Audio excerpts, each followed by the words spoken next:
The island's leading nature conservation charity published a statement this week for members and the public regarding the Mooir Vannin offshore wind farm examination process, highlighting the work they've been doing behind the scenes. The Manx Wildlife Trust says it's been working extensively to analyse the proposal and participate in the examination process on behalf of Manx Wildlife.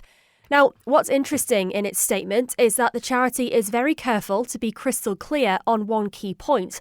It's not approaching this process as a simple question of being for or against the proposed development, but rather it's trying to take a balanced look. Indeed, it says it supports the need for renewable energy and recognises the urgency to act on climate change. However, it's concerned that the impacts of this proposal on wildlife populations in the Isle of Man have likely been understated. I went out to the charity's offices based in Peel to speak to the Chief Executive, Graham Makepeace-Warne, and Head of Conservation and Land, David Bellamy.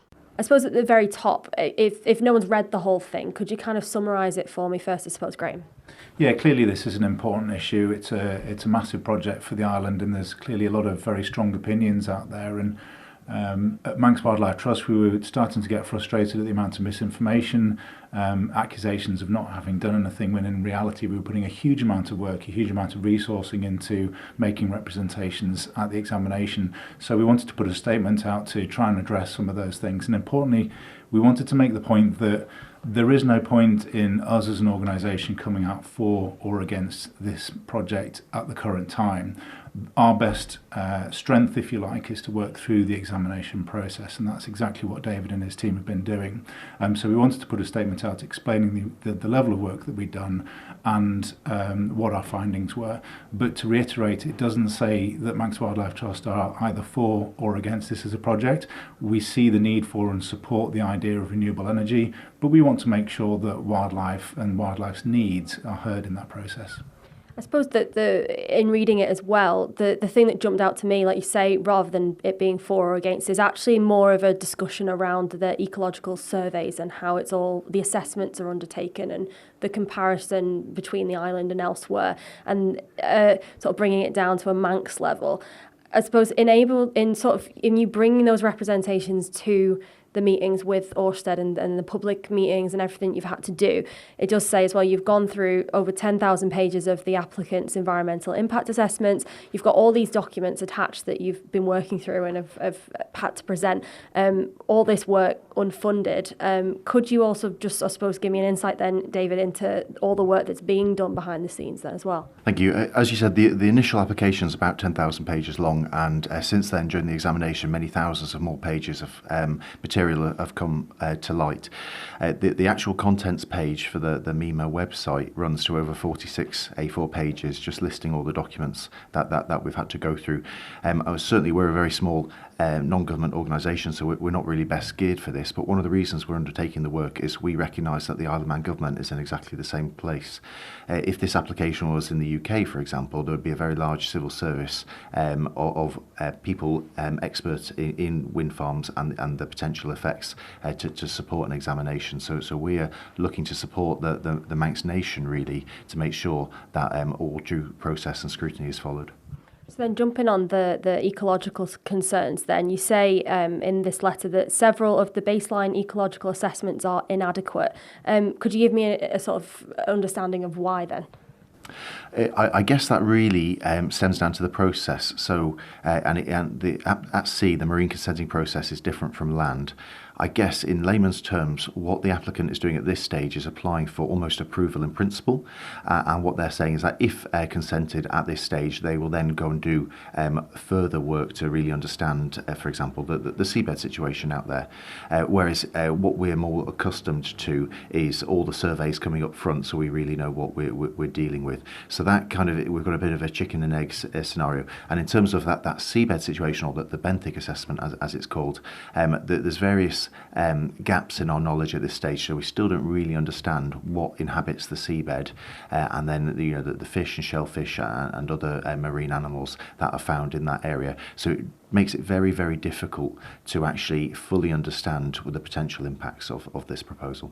Some of the statistics that the charity point out in their statement are quite shocking reading. It says that the Manx ecological impacts have to date been understated by the applicant. By way of an example, the applicant's annual expected number of bird deaths is 660 individual birds each year, including the modelled deaths of 466 auks. That's the seabird group, which includes locally amber-listed guillemot, red-listed razorbill and red-listed puffin. In a Manx context, for guillemot, the modelled 309 annual deaths represent around 21% of the known Manx overwintering population. For razorbill, the modelled 149.5 annual deaths is actually significantly greater than the entire Manx overwintering population. The charity says, "We therefore do not agree that such mortality can be insignificant in a Manx context." Here's David Bellamy again.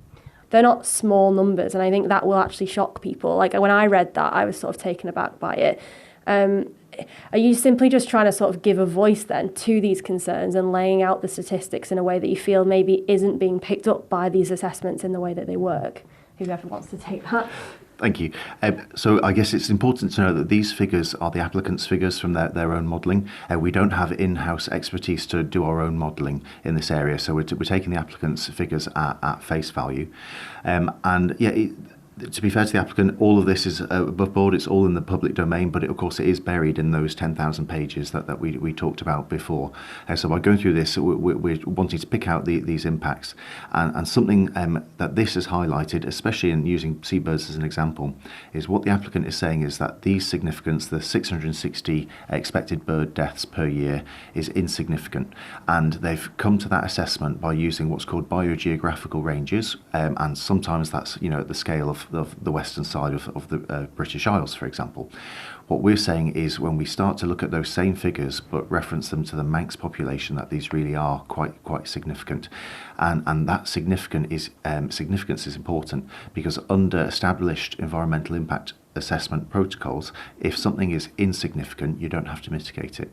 What we're saying is on the Isle of Man, we think these figures are significant and need to be mitigated, and actually Manx policy is different to in the UK, and we've got 3 different areas of policy and legislation on the Isle of Man that say all adverse impacts have to be mitigated, whether they're significant or insignificant at all.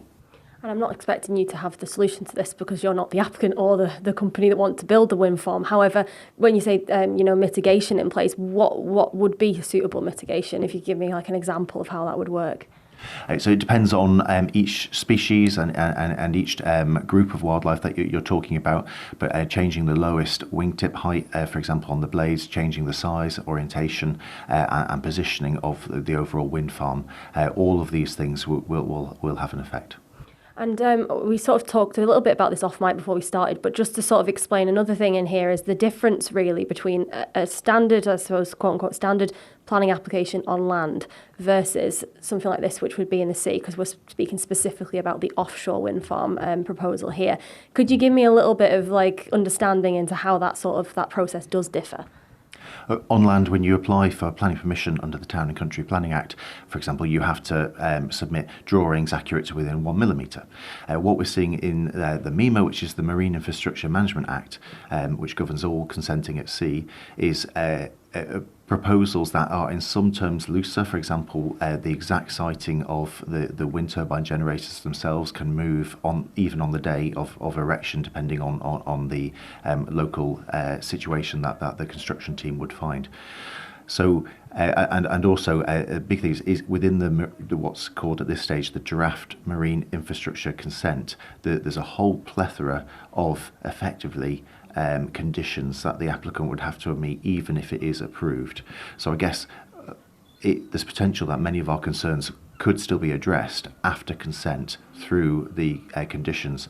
But overall, it's a very complex situation. And also it's worth pointing out that this is the first time this legislation has been tried on the Isle of Man. So we're learning, as the Isle of Man government is and as everyone is, during this process. And I think, sort of just to jump back to you, Graham, for a second, I mean, we're talking again about the ecological impact there, say, for example, of the seabirds there. Like you say, a lot of people might read that and go, well, the Manx Wildlife Trust is against this then because of this. But actually, is it, I'm not putting words in your mouth, but you're essentially saying we want to point out that these are the impacts, we want them to be mitigated or at least looked at, but we're not against it, but this needs to all be taken into consideration is essentially what's happening behind the scenes then. Yeah, absolutely. Manx Wildlife Trust is not, as an organisation, automatically against development. We all live in properties, we all drive cars. These things need to happen, and no development happens without any impact on wildlife. There are systems in place elsewhere in the UK, like Biodiversity Net Gain, where the law is put in place to require mitigation against effects or loss of biodiversity with any development. We don't currently have Biodiversity Net Gain actually actively used in the Isle of Man yet. And this is something that we would like to see, because that would make things like this a lot easier to handle. We're having to look at this project on its own, and we're looking for mitigation to happen where those impacts are likely to be. And so for the charity then going forward, what happens next? You keep making representations, you keep reading thousands of pages of documents, but yeah, where are we going from here then? What's the next stage? So the final part that Manx Wildlife Trust will have in this process is we'll be represented at any further hearings that might take place, although none are currently scheduled. And the final document we'll be submitting is what's called a statement of common ground between ourselves and the applicant to highlight areas of agreement and disagreement, and areas that there may be disagreement but they're not material to the application. So we'll be doing that towards the end of August, which will be in the public sphere and which we'll place on our website.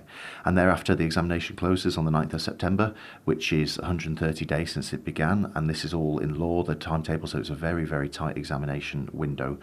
And thereafter, the examining body have got 60 days to make a recommendation to the Council of Ministers, and once that's made, COMIN have got 30 days to make that final decision. So we'll know this side of Christmas. The timing of this is interesting because it's a completely new crop of politicians. When you're putting in hours and hours and hours of work like you are doing, where does that leave you in terms of feeling like, well, we're going to have a whole load of new MHKs that come in that, on day one, they might just say, no, we're not doing it. And then do you feel like any of this is time wasted, or is it just the value of defending the wildlife in the way that you're doing? No, nothing like this could ever be time wasted, because our job is to speak up for wildlife, which of course doesn't have its own voice. So in this democratic process, we take the voice of those who can't be heard, and I think that's always going to be a valuable thing to do. Well, what does the company behind the Mooir Vannin offshore wind farm make of this statement? I put it to them, and their response is voiced here by Lewis Foster. Our environmental surveys and impact assessment methods follow internationally recognised standards and were developed through extensive consultation with Manx statutory and tertiary stakeholders. They have also been scrutinised throughout the examination. Manx Wildlife Trust has been engaged at all stages of the project development and have had multiple opportunities to comment on both the scope of the surveys and the assessment methodology. No alternative assessment approach has been proposed by Manx Wildlife Trust or other stakeholders. During the examination, we have provided extensive clarification on what we mean by the term uniquely Manx. It means applying robust, internationally recognised best practice while reflecting the island's specific environmental conditions, which is exactly what we've done. We understand that the examining body is satisfied with those explanations, having no further questions in relation to the term. In relation to the potential effects upon features of ornithological interest, our assessment concluded there are no likely significant effects requiring mitigation, and that conclusion has been supported by the evidence presented throughout the examination. Thank you for making it to the end of the Manx Radio newscast. You are obviously someone with exquisite taste. May I politely suggest you might want to subscribe to this and a wide range of Manx Radio podcasts at your favourite podcast provider, so our best bits will magically appear on your smartphone. Thank you.